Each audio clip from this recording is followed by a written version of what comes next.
All right, welcome back, everyone. And listen, look at the pictures. We are so glad, right? We're not dealing with conditions like this here in our part of the country, but drivers in northern Utah, that's where the snow has fallen.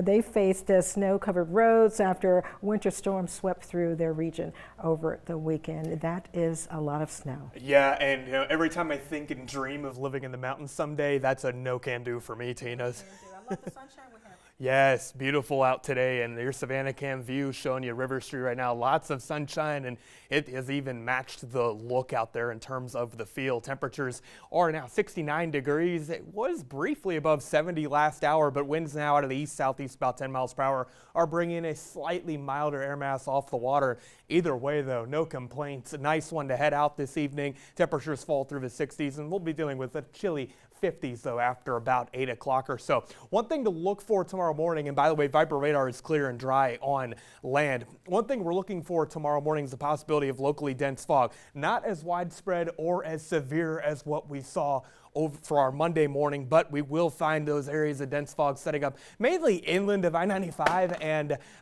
looking at south of I-16 there. So that fog is going to be around to start parts of the morning. Then we will end up dealing with the potential for that fog to move eastward, but don't necessarily anticipate this to be a major issue at times really for our morning, and it will quickly dissipate after sunrise ensues. So looking ahead to Tuesday, a beautiful start for the day with highs getting into the 70s. It's only starting off in the upper 40s to lower 50s. Partly cloudy skies for a majority of the day. Really cannot beat that at all either.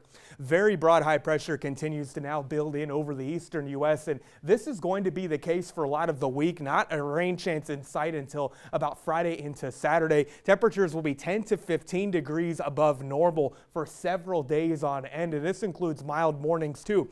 Some isolated passing showers are possible Friday. More appreciable shower chances come in on Saturday with much cooler temperatures by the time we get into Sunday. So timing out this week on the Vipercast, we go into Tuesday. Warm, humid air continues to be in the region out ahead of a very weak cold front that moves in before the bigger cold front this weekend. This will generally just bring a briefly drier and slightly cooler air mass, meaning starting off with lower 50s for Thursday before we eventually get a nice warm and sunny Thursday. By the way, Friday, 20% chance of rain, but also near record warmth with mid and upper 70s expected. Rain chances will ensue out ahead of the cold front, but don't expect any drought-busting rainfall to come in per se. Either way, those rain chances do begin to trend up as we get into the weekend, but the temperatures are going to drop significantly by the time we get into next week, with lows dipping back into the 30s, and they're going to be just below our average of 40 for this time of year. But let's enjoy this week, shall we? Because look at the temperatures. Highs into the upper 70s for the possibility for the entire area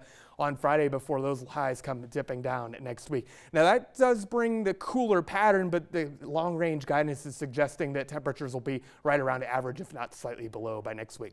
For tonight, 49 degrees. Patchy fog is possible to develop, but otherwise a beautiful day ensues for your Tuesday. 72 degrees, light winds out of the southwest, and that's expected on the water too, with 2 to 3 foot seas. And the extended forecast really can't beat a nice and warm one for this week for warm weather lovers. Other than that temporary cool down and more sunshine on Thursday, we have another warm up into the weekend before a cold front moves through Saturday and into Sunday. All right, Jeff, thank you.